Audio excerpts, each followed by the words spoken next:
Monsieur le maire, j'ai l'honneur de vous remettre ce livre qui représente toutes les familles de votre commune, depuis avant la Révolution jusqu'en 1940. Ben, je vous remercie.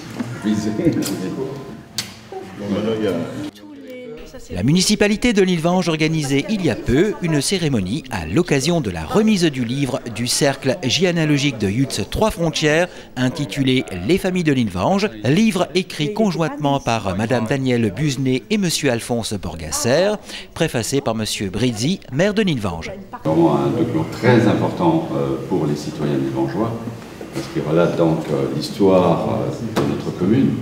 Et c'est l'histoire à travers les hommes et les femmes qui ont fait la grande histoire. Et donc, je tenais à vous remercier de tout le travail que ça représentait.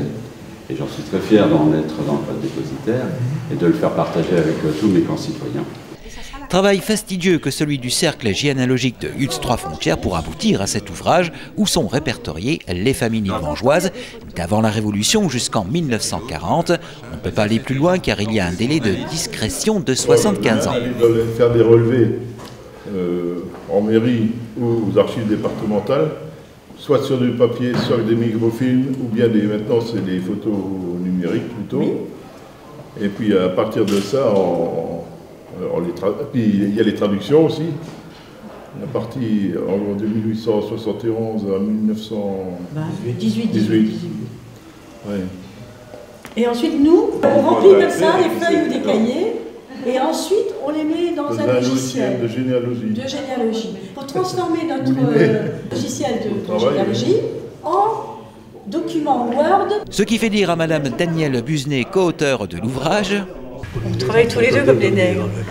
En effet, 2 années de travail pour répertorier d'avant la Révolution jusqu'en 1940 plus de 7000 familles, ce qui fait plus de 40 000 individus. Plus de 40 000 individus, 6 781 mariages à Nilvange ou ailleurs. Ces dernières sont recherchées pour donner des pistes à ceux qui font des recherches. Parce que si un couple arrive et fait plein d'enfants à Nilvange ou dans une commune que nous étudions, on essaye de retrouver où ils se sont mariés pour que ça ne soit pas bloqué, que les recherches ne soient pas bloquées. Il y a 3488 lieux. Donc il y a beaucoup d'étrangers qui sont arrivés, vous le savez, des Allemands, des Polonais, qu'est-ce qu'on a eu encore, des Italiens, 2-3 Maghrébins, mais pas beaucoup. Et des Russes blancs, beaucoup de Russes blancs aussi. Et des Russes, énormément de Russes qui sont venus. Quand il y a le communisme et c'est sûr, voilà, après la Première Guerre mondiale, et je crois que c'est le directeur de l'usine qui les avait fait venir, parce que lui-même avait été à Saint-Pétersbourg avant. Au-delà du travail de généalogie propre, l'ouvrage est une véritable radiographie historique et sociologique de la ville de Nilvange sur la période qui a pu être exploitée.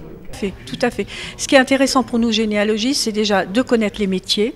Donc au fur et à mesure, puisqu'on relève, comment je veux dire, chronologiquement. Donc on voit l'évolution de la société, on voit l'évolution d'une famille, on voit aussi l'évolution, par exemple, de la santé. Quand il y a eu énormément de morts-nés ou des enfants ou des personnes qui sont morts par des épidémies. Puis tout d'un coup, par exemple, au début du 19e siècle, arrive l'eau dans les fontaines, l'eau pure, on va dire. Donc là, on voit aussi qu'il y a moins de morts. Et puis après, on voit plutôt les vagues d'ouvriers qui arrivent sur Nilvange. Quand l'usine Saint-Jacques est arrivée, ça a été... Nilvange est passé de la situation d'un petit bourg qui faisait entre 500 et 1000 habitants jusqu'à 10 000 habitants en 1939 ou même un peu plus tard. Hein. Ouais. Et comment s'est organisé le travail entre les deux auteurs?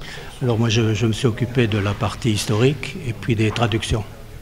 Traduction dans tous les actes qui étaient écrits en écriture gothique allemande, je les traduisais en français. Puis Danielle Buzenet, elle faisait les relevés, les mises en page. Et à propos de mise en page, place au sommaire commenté par Danielle Buzenet. Ce livre de 650 pages comprend le répertoire des familles, mais un survol historique fait par Alphonse Borgasser. Il y a par exemple le recensement de 1795.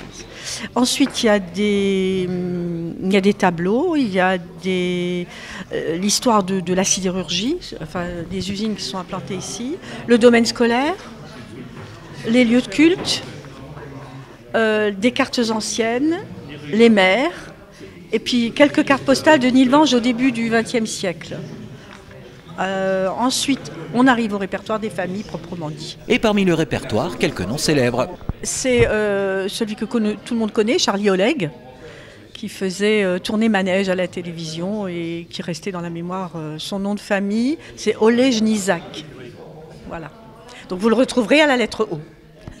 Concernant la vallée de la Fensch, le travail titanesque du cercle généalogique de Yutz Trois Frontières ne touche pas encore à sa fin.